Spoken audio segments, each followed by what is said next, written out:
Halo semuanya, saya Kyo-kun. Tahun 2020, memang tahun yang luar biasa sekali. Tahun 2020 memang merupakan banyak tantangan. Saya juga berusaha untuk belajar lebih banyak agar bisa memproduksi video vlog yang lebih baik lagi. Memang masih banyak ilmu-ilmu yang saya harus gali. Tapi saya mengucapkan sebelumnya terima kasih sebanyak-banyak pada teman-teman yang telah memberi support. Untuk video vlog kali ini, saya ingin membagikan 5 buku yang betul-betul sangat mempengaruhi pemikiran dan pandangan saya. Kita mulai dari nomor 1, yaitu buku Hyperspace yang dikarang oleh Michio Kaku. Nah, dalam buku ini, sang profesor Michio Kaku, yang mungkin sebagian dari kalian sudah mendengar atau belum, tapi banyak video-videonya di YouTube yang memberikan pelajaran tentang fisika.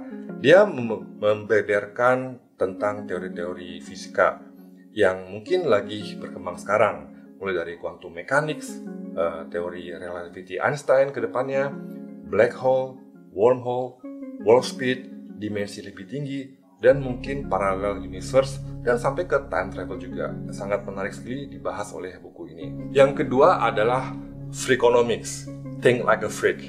Nah, dalam buku ini sebetulnya buku ekonomi, tapi juga mengajarkan bagaimana kita untuk melihat dan menganalisa dengan data-data yang ada. Sehingga mereka berdua, satunya adalah wartawan dan satunya adalah ahli ekonomi.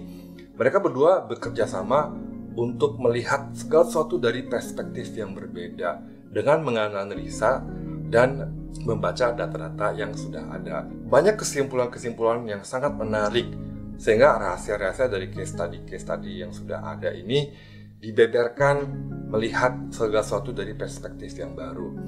Dan buku ini juga membuat saya untuk menjadi lebih memperhatikan data-data dan fakta-fakta.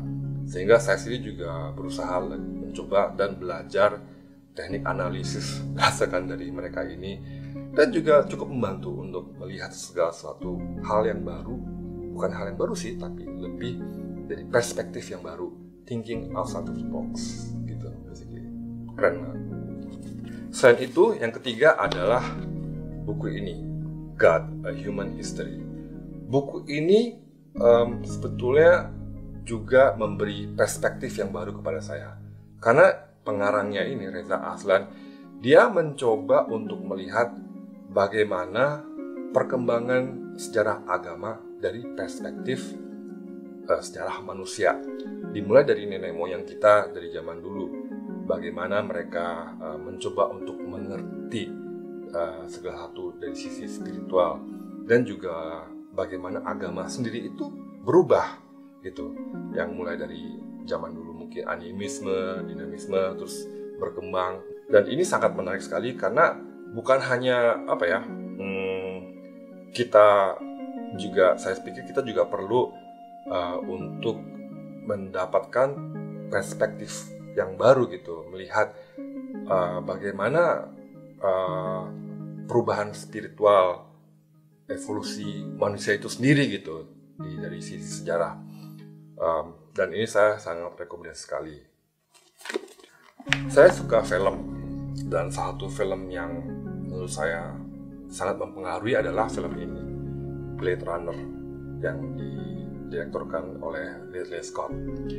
Di dalam buku ini betul-betul dibedah dari A sampai Z, dimulai dari konsep, produksi, perfilman, post-produksi, dan bagaimana ada drama-drama kecil, tapi juga memberikan insight dan kenapa film Blade Runner ini sangat berpengaruh sampai sekarang. Dan juga di dalamnya juga memberikan kayak semacam kenapa filosofi yang akan muncul. Apakah nanti memang masa depan kita akan seperti ini, ke semacam dunia distopian yang dipenuhi oleh teknologi sehingga manusia mungkin akan melupakan sisi kemanusiaannya, dan apabila mungkin manusia akan menciptakan android, mereka justru lebih manusia daripada manusia itu sendiri.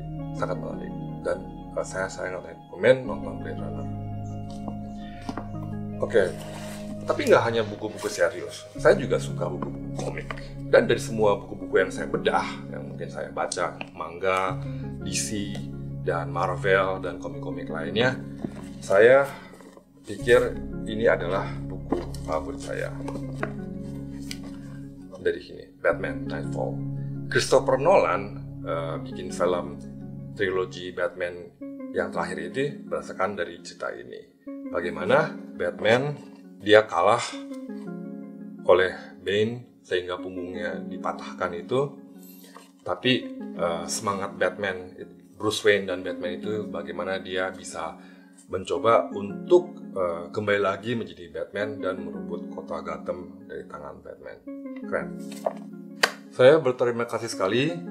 Selamat tahun 2020. Dapat support dari teman-teman juga, dapat subscriber baru. Semoga tahun 2021 saya tetap berkarya dengan membuat video-video baru dengan tema-tema yang menarik juga. Dan sekali lagi terima kasih. Semoga tahun 2021 akan menjadi tahun yang lebih baik daripada tahun ini. Oke, sampai jumpa di video berikutnya. Bye-bye.